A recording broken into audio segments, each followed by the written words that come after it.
গঠন হবে ইনশাআল্লাহ। সেই সমাবেশ শুধুমাত্র একটি মহাসমাবেশ নয়, সেই সমাবেশে যে সম্মানিত আমির জামাত এই ঘোষণা দিবেন, সেই ঘোষণা অনুযায়ী আগামীর সংসদ পরিচালিত হবে ইনশাআল্লাহ। সম্মানিত ভাইয়েরা, আমরা লোকমুখে শুনতে পাই সব দল দেখা শেষ, এবার জামাত ইসলামী বাংলাদেশ। 19 তারিখে আমরা আশা করব শুধুমাত্র আমাদের রাজপথে মিছিল হবে না, প্রতিটি অলিতে গলিতে, প্রতিটি গলি থেকে শুধুমাত্র নারায়ে তাকবীর স্লোগান শোনা যাবে ইনশাআল্লাহ। সেই 19 তারিখের সমাবেশ সফল করার লক্ষ্যে আমরা আমাদের আজকের এই যেই দাওয়াতি কার্যক্রম, সেই কার্যক্রম সফলতা কামনা করে আমি আমার কথা শেষ করছি। আসসালামু আলাইকুম ওয়া রাহমাতুল্লাহি ওয়া বারাকাতুহু। সংগ্রামী জনতা, আপনারা জানেন বাংলাদেশ জামাত ইসলামী যে স্বার্থকে সামনে রেখে আগামী 19 জুলাই ঐতিহাসিক জাতীয় সমাবেশ ঘোষণা করেছে। অন্যতম উদ্দেশ্য হচ্ছে জুলাই গণহত্যা সহ সকল গণহত্যার বিচার নিশ্চিত করতে হবে। জুলাই আহত শহীদ পরিবারদের পুনর্বাসনের ব্যবস্থা করতে হবে।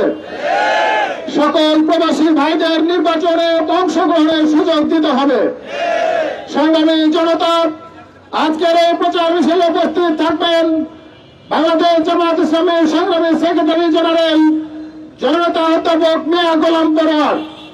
আরো উপস্থিত থাকবেন বাংলাদেশ জামাত ইসলামী ঢাকা মহানগরী দক্ষিণের সংগ্রামী সেক্রেটারি ভাই মোহাম্মদ ডক্টর শফিকুল ইসলাম মাসুদ।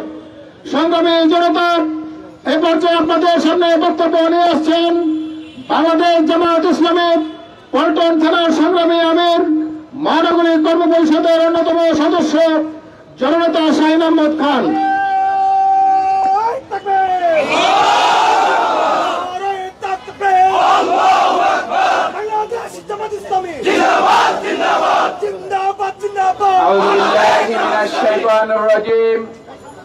বিসমিল্লাহির রহমানির রহিম। গণমানুষের সংগঠন বাংলাদেশ জামাত ইসলামী ঢাকা মহানগরী দক্ষিণের পল্টন থানা কর্তৃক আয়োজিত আজকে গণসংযোগ এবং প্রচার মিছিলের সম্মানিত সঞ্চালক, মহানগরী মজলিস শুরার অন্যতম সদস্য, পল্টন থানার সংগ্রামী সেক্রেটারি জননেতা অ্যাডভোকেট মারুফুল ইসলাম, থানার সংগ্রামী নেতৃবৃন্দ, প্রিয় এলাকা